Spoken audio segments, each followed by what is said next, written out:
C'est un conflit qui exacerbe les rapports entre l'Algérie et le Maroc au point que dans chacun des deux pays, on en a fait une cause nationale. C'est un conflit aussi qui empêche la constitution de l'Union du Maghreb arabe qui devait avoir le jour comme organisation régionale.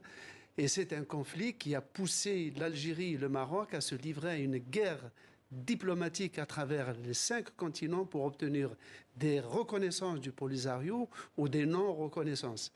Mais le Polisario et la République arabe sahraoui qui a été lancée en 1976 n'a pas été reconnu par les pays arabes, ne fait pas partie de la Ligue arabe.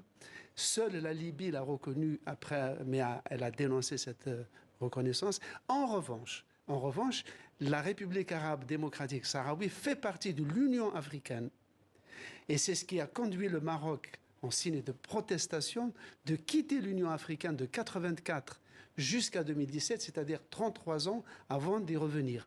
Donc ça reste un abcès de fixation sur ce problème où, vous le disiez, c'est un territoire qui était colonisé par l'Espagne et qui est revendiqué par le Maroc et par le Polisario. Le Maroc met en avant des raisons historiques, en rappelant l'allégeance des tribus sahraouis au sultan du Maroc, l'appartenance de la région aux différentes dynasties qui ont régné sur le Maroc depuis 1000 ans.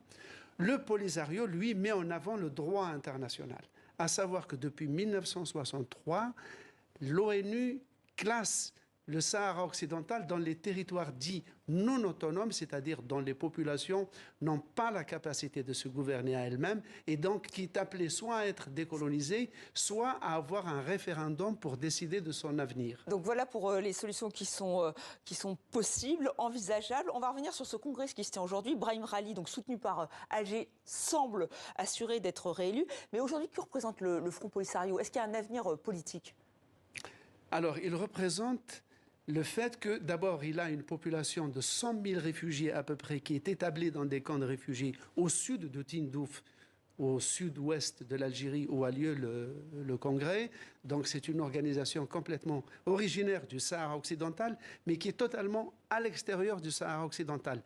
Néanmoins, depuis qu'elle a rompu le cessez-le-feu en 2020, elle a vocation aujourd'hui à intervenir dans la zone que ne contrôle pas le Maroc, car le Maroc contrôle 80% seulement, et il a construit un mur de 2700 km, et c'est à l'ouest, à l'est de ce mur, que le Polisario, l'armée du Polisario, se propose aujourd'hui de reconduire la lutte armée qu'elle avait arrêtée en 91. Voilà, néanmoins, pour les Marocains, il ne s'agit pas d'un mouvement de libération nationale, mais d'une milice séparatiste.